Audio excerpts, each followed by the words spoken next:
Tingnan mo naman kung ano ang nangyari sa akin dahil dyan sa batang kutong lupa na yan!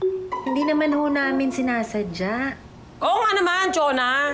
Wala akong pakialam sa mga dahilan at palusot ninyo! Ang point ko dito, dahil tinulak ako ng batang yan, nahulog ako dun sa Baho-baho ko ngayon!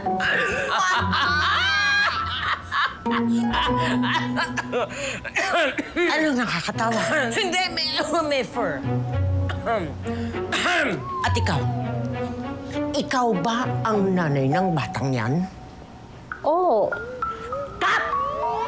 Yang babaeng yan ang ididemanda ko dahil isa siyang babayang ina! Madam Chona, huminahon ka muna. Ano ko hihinahon? Buong taon kong pinagandaan tong event na ito. Nagpaganda ako. Pagkatapos, ganito pala ang mangyayari sa akin!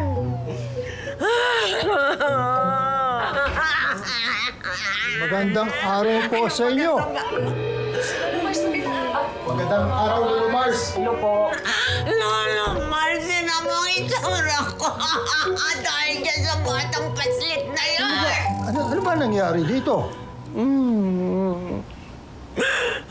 Mga dayo ho ba kayo? Ay, Lolo Mars, mga bisita ko po sila. Ako ho si Gloria.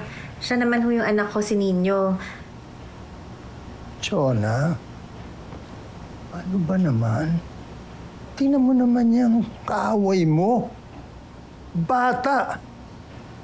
Tayo mga matatanda. Tayo ang dapat makapag-unawa ng tao.